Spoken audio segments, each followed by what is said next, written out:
Экологтардың айтуынша, қара топырақтың құнарлығын қалпына келтіруде аралар айрықша маңыз атқарады. Қазақстанның әр тұрғыны жылына орта есеппен небәрі 40 грамм бал жейтін көрінеді. Бұл бір шай қасық. 1990 жылға дейін еліміз жыл сайын 10 мың тоннаға жуық ара балын шетке экспорттаған. Ал бүгінде 3 мың тоннаға жетер-жетпес бал шетке шығарылады. Араның бәрі бал бермейді. Көзіміз көріп жүрген кәдімгі сары жолақты ара жұмысшара. Тәттіге, жеміс-жидекке тез үймелеп шыға келетін бұл аралар өте еңбекқор, бірақ балды өзіндік жолмен жинайды. Үй қуыстарына шіріген ағаш діңіне ұя салып, бал бөледі. Өздері бөліп, өздері жейді. Себебі сары жолақты аралар өте улы. Ұясына жақындап, балын сырқып алатын адамдар кемде-кем.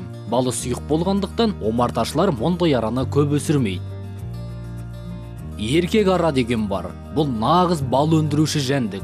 Еркек ара жұмысшарадан сәл үлкен. Құйрық жағы жұмыр болады. У безі және шаныш қейнесі болмайды. Аяғында гүл тозаңдарын жинайтын тозаң себеті, сондай-ақ балауыз шығаратын безі болады. Ең пайдалы, дәмді балды бөлетін де осы аралар. Еркек ара бөлген балдың иісі аңқып тұрады. Табиғи балдың түрі көп. Гүлдейтін қанша өсімдік бар болса, балдың да сонша түрі бар.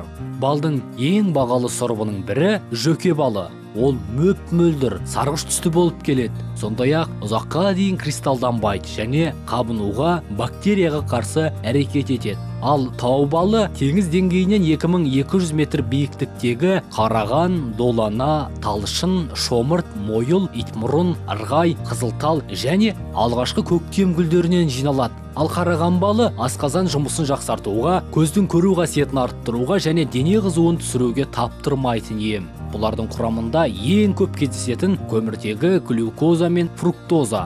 Олар балдың 70-75%-ын құрайды. 100 грамм балдың өзі 355 калория береді.